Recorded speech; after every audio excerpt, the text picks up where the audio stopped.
प्राथमिकता है। निवेदन है माननीय मुख्यमंत्री जी से कि वे अपने उद्गार वचनों से हम सभी को अभिभूत करें। एक बार सभी उठ के वापस बैठ जाए, बहुत देर हो गई बैठे बैठे।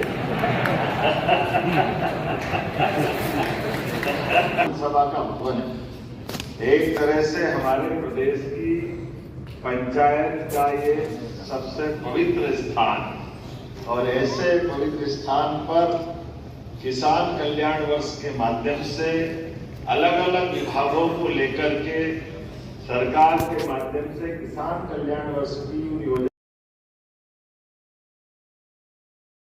किसान कल्याण वर्ष का लाभ किसानों के परिवार तक पहुंचे, लोगों के घरों तक पहुंचे, ऐसे अच्छे कार्यक्रम के लिए अभी बहुत सुंदर भाषण दिया माननीय प्रभारी श्रीमान डॉक्टर महेंद्र सिंह जी के लिए जोरदार अभिनंदन करें।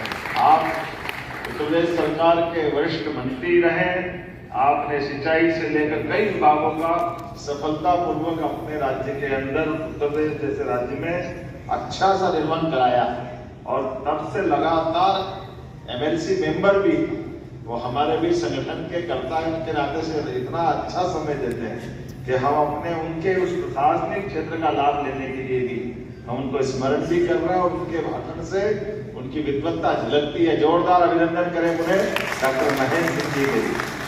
दोनों माननीय उप मुख्यमंत्री श्रीमान देवड़ा जी, शुक्ला जी, समूचा मंच और आप सब, समय की कमी है, वास्तव में एक एक करके हमने आज ये तय किया था कि हमारे मंच के भाषण न के बराबर होंगे, लेकिन सच में ये प्रबोधन का कार्यक्रम हमारे विभागों के माध्यम से किसान कल्याण वर्ष में क्या क्या हम कर रहे हैं और करा सकते हैं, इसकी जानकारी सबको होना चाहिए। और जानकारी होने में भी उसका सरलीकृत रूप से एक विभाग पूरे साल अच्छा खासा कई सारे काम करता है, लेकिन 2 मिनट से 5 मिनट में इसको समेटना, ये जो समय की बाध्यता है उसके कारण से वो अपनी बात पूरी रख रहे हैं। मुझे याद दिलाना पड़ा कि 5 रुपए में बिजली का कनेक्शन भी जरा ये तो बोलो, वो अपने किसी को पूरे देश के अंदर एकमात्र राज्य है जो किसान के लिए बिजली का कनेक्शन लेना है, कृषि पंप का, तो विभाग केवल 5 रुपए में कनेक्शन दे रहा है। जोरदार अभिनंदन करें, ये अपने इस बात की प्रतिबद्धता है। यहाँ हम किसानों की सेवा करना चाहते हैं, किसानों के बीच काम का माहौल बनाना चाहते हैं, और एक एक विभाग जितने अच्छे ढंग से माननीय महेंद्र सिंह जी ने बात कही है, कई कुछ बातें व्यवहारिक रूप से भी मैं बात करना चाहता हूँ। अब जैसे होम स्टे टूरिज्म वालों ने कहा, तो टूरिज्म के माध्यम से हमारा करीब करीब शहरी क्षेत्र में लगभग 13 अलग अलग धार्मिक पर्यटन के हमारे केंद्र बन रहे हैं। बाबा महाकाल के मंदिर से लगा करके सलकनपुर, ओरछा, दतिया, जहां जहां भी हमारे देवस्थान बन रहे हैं। अब आप अंदाज लगा लो कि होम स्टे में होना क्या है। ये कभी कभी अंग्रेजी के शब्द हमको अपनी सीमितता लगती है, कुछ भी नहीं उसमें। अंदर जाके देखो तो आपके रहने का 4 कमरे का मकान, 4 कमरे और बनाना है, तो 4 कमरे बनाओ या 2 कमरे बनाओ, 2 लाख रुपया प्रति का मकान तो आपको दे रहा है टूरिज्म वाले। तो अगर आपने कमरा बना करके रख लिया और अपने घर में मेहमान रुकने की व्यवस्था कर ली, तो ना तो आपको बिजली का कनेक्शन कमर्शियल करना है, ना आपको होटल का लाइसेंस देना है, बाकी कुछ भी नहीं करना है, बल्कि 20 लाख तक की आय भी आपकी उसमें जीएसटी से बाहर कर दी है। तो ये जो अपने बड़ा आंकड़ा है, और ऐसे ये केवल एक सेक्टर में, हर क्षेत्र में, जैसे लघु कुटीर उद्योगों की बात है, कभी वो बताने के लिए समय कम पड़ गया।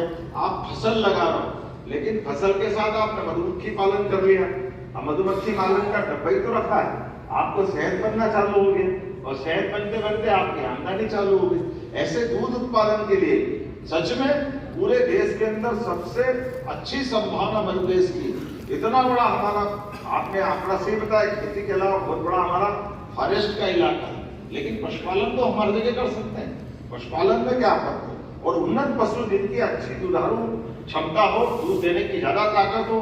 अब इसी के भरोसे तो हम दूध के लिए ही और मार्केट बना रहे हैं।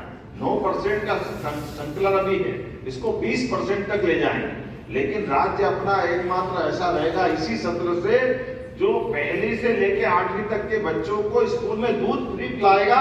ये अपनी सरकार की योजना है। जहाँ हम कुपोषण भी दूर करना चाहते हैं और दूध की खपत भी, अपने राज्य में दूध का उत्पादन हो रहा है तो वो दूध का उत्पादन भी यही होना चाहिए। अब आप बताइए दूध की फैक्ट्री हो या फूड पार्क की कोई फैक्ट्री हो, तमाम प्रकार की फैक्ट्री के लिए अगर 50 लाख की योजना तो 25 लाख तो वैसे ही मांग, 50% तक अनुदान आपकी योजनाओं के बलबूते पर। और ये नहीं, जैसे अभी आपने सही कहा कि हमारे जो गौशाला है, अब ये अपनी सारी योजनाओं को लेकर के जितने विभागों ने अपनी बात कही है नीचे तक जाने के लिए ये कार्यशाला सब प्रकार के लोगों को जोड़ करके बुलाई गई, जिसके माध्यम से अपने सभी माननीय विधायक भी बैठे, बाकी भी सारे अलग अलग प्रकार से कृषि क्षेत्र से। और अपना तो राज्य लगभग 80% से ऊपर कृषि प्रधान ही तो राज्य है, और इसमें भी राज्य की आबादी का 60% से ज्यादा हिस्सा इस सारे विभागों में आ जाता है। अभी बाकी विभाग में तो गए ही नहीं। अभी मैं देख रहा था कि मेडिकल टूरिज्म बाकी रह गया। अब मेडिकल टूरिज्म के भी 2 हिस्से हैं, आयुष्मान भी है, एलोपैथिक भी है। ऐसे में 8 अपने नए आयुर्वेदिक महाविद्यालय अपनी सरकार खोल रही है, कुछ तो 13 खोल रहे हैं 2 साल के अंदर। और ये सच में जैसे एजुकेशन डिपार्टमेंट ने बताया कि हाँ, हम जो कह रहे हैं वो करके दिखा रहे हैं कि 5 साल के अंदर 100 लाख हेक्टेयर का रकबा सिंचित करके अपन जमीन पर उतार देना है। इसमें कुछ गलत बात नहीं। दूध केवल 1.5 साल 1 साल के अंदर 25% हमने बढ़ा दी। कहाँ 8 लाख का कलेक्शन था, जहाँ हमने 12.5 लाख तक पहुंचा दिए। दूध के ऊपर किसानों की और खास करके उनकी आय का हिस्सा दे तो प्रति लीटर दूध 5 रुपया उसका दाम बढ़ गया। कहाँ वो दूध का पहले जो इसकी आप अंदाज लगा लो कि पूरा इतना 12.5 लाख लीटर रोज कलेक्शन हो रहा है और 5 रुपया लीटर उसका भाव बढ़ा है, तो आप बताइए उसके घर के अंदर उसकी आर्थिक इकोनॉमी बढ़ी कि नहीं बढ़ी? वो पूरी बदल रही। ऐसे सब क्षेत्रों के अंदर बात करें इतने प्रकार से। लेकिन अब हमको क्या करना है, ये तो हमने सुन लिया, हमारे स्तर पे क्या करना है? तो आपको अपने स्तर पे करना है। जैसे ये कुछ अंग्रेजी के शब्द अच्छे भी हैं, लेकिन बड़ी चुनौती भी रहती है। अभी तो हमने कहा कि भैया इसके सरलीकृत रूप से जो हो सकता है वो करो। जैसे वृंदावन गांव, अब वृंदावन गांव के अंदर अपनी गौशाला भी होना है जैसी कल्पना की गई, तो गौशाला के लिए तय करें कि आसपास के किसी गांव में कोई नरवाई नहीं जलाए और सारा भूसा गौशाला में आ जाए। तो ये जो प्रबंधन कर रहे थे हर हालत में, उसके लिए ट्राली भी और उसका यंत्र भी, ये सब अपने पास से देने वाले हैं, ताकि आपकी गौशाला आत्मनिर्भर हो जाए और नरवाई जलने से बच जाए।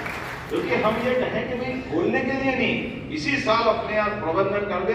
अभी गेहूं का सीजन चालू होने वाला, कटाई का कहीं जगह कटरा होगा तो तुरंत भूसा इकट्ठा करने का काम। और ये तो कल्पना अच्छी की गई, जितनी गौशाला है सबका भूसा अपने पास आ जाए।